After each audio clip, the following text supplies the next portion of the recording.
Now, you had a very, very historic meeting yesterday with the President of the United States, an hour and a half. Yes. And I know it was the members of the media were not invited in. But what was the President's message to you, particularly on Obamacare? Well, let me give you a little bit of a context of why his meeting in particularly connected with me as an individual. I grew up in Coachella, right there in the Coachella Valley, and both my parents were farm workers. I lived in a trailer growing up. My older brother was the first to graduate from high school, and a high school counselor paid for my college application because we didn't know how I was going to get to college, and my dad didn't know how he was going to pay for college. So I went around the community and I wrote up a contract. I was 17 years old, and I would offer small business owners an opportunity. I said, I'm offering you an opportunity to invest in your community by investing in my education, because I promise you, I had one goal in mind, that was to be a doctor. And I said, I promise you, I will be a doctor and come home and serve the community. And so they all pitched in $20, $40. I raised $2,000 that summer, paid for a couple years worth of school books at UCLA, went to Harvard Medical School, the Harvard Kennedy School, the Harvard School of Public Health. After I finished all my training and my residency program at Pittsburgh in emergency medicine, became board certified, went back home to fulfill that promise. And my life mission has been about health equity. And it's not a slogan that one puts out there. It's something that I have personally lived, being on the other side of what it means to not have health insurance, what it means to have family members who endure pain because they are afraid that if they go to the emergency department, they're going to go bankrupt. Or grandparents who before were so worried about having to pay for their medicine and just living, not even check by check. It's just like dollar by dollar, and figuring out if they're going to eat the next day because of those costs. So when I went back home, I started doing a lot of grassroots community organizing, led a healthcare initiative that created a strategy to improve healthcare access, started free clinics with organizations like Volunteers in Medicine, started a pre-med mentorship program. And so this is before Obamacare, right? This is before Obamacare. This is before me running for Congress. This is me as a community physician. I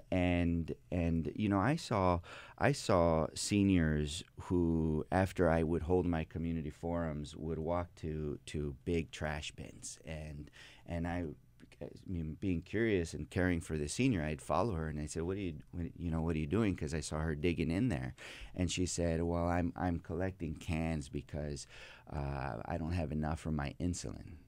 But they're like, but don't worry, doctor. I only take half my dose so that it can last, right? Yeah.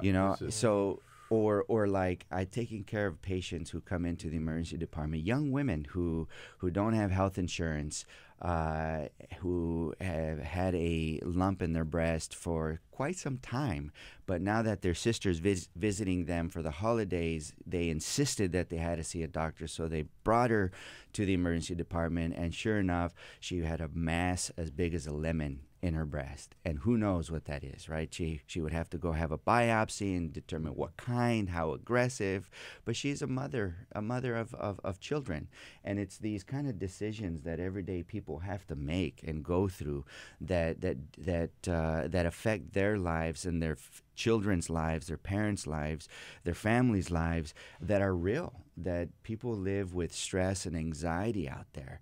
And so when I'm in this meeting, and now I find myself in Congress, right? I've never held office before. I never wanted to run for office before, but I'm in office so that I can help that young woman, so I can help that senior, so I can help my patients by fighting for health equity and all those social determinants that determine whether a person can live happy, live with the freedom of poverty, the freedom of anxiety, and be liberated to fully live their full potential.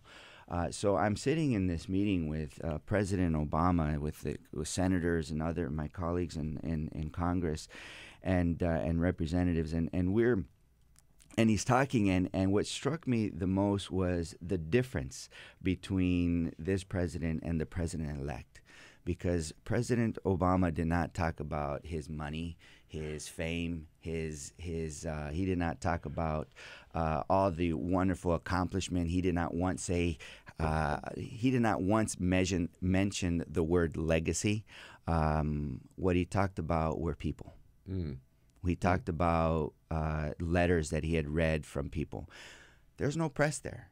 There's no need to say things like this to persuade the American public to vote for him one more time, right? Yeah. This is about him saying this is always about the people. And this is what connected with me, because this is the only reason why I stepped aside from my passion of practicing medicine as a physician in the trenches, in the community, to come out here in D.C., leaving my young family. I got twin girls, 21 months, Wow. Sky and Sage, and my wife, Monica. And I love them, more than anything on this earth. But it's that message to serve my patients, to help people, and that's what the Affordable Care Act does. Okay, it's not a Democratic flag or a partisan flag. It is a tool and a mechanism to help people live better lives.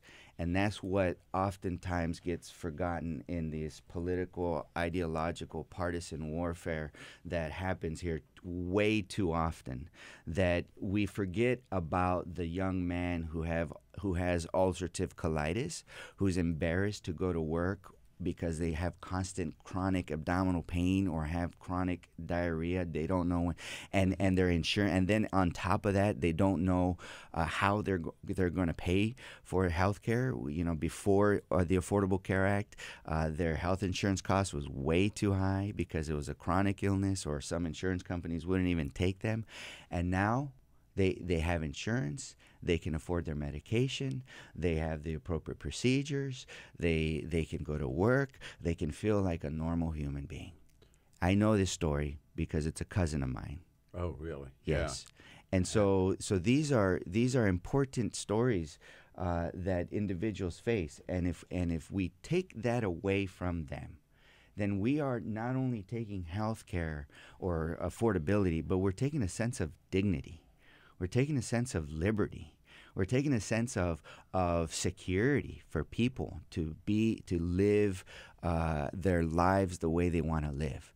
And this is very important. And I don't think the American people have fully understand, except for those, 20 plus million who have benefited from the Affordable Care Act. So do you think the Democratic Party has failed in telling that story, in getting that powerful message that you've brought to us out to the American people, that this is why Obamacare is so important? Oh man, the Affordable Care Act. I'm new. I'm relatively new. I just I'm going now into my third term, and I can tell you that when I came in, there's a lot of members who lost because of the Affordable Care Act. So for a lot of senior members, it's almost like survival guilt, and so they don't want to look at criticizing the Affordable Care Act, because that is the reason why they sacrificed so many members, because they helped people. Mm-hmm. And so I think that the message that I'm bringing is that this is not about waving a Democratic flag. This is not even about Obama. It's not about Obama. It's not about Obama's legacy. It's not about the Democratic Party. It's about the people that we are here to serve. It's about the patients that now can go see a doctor.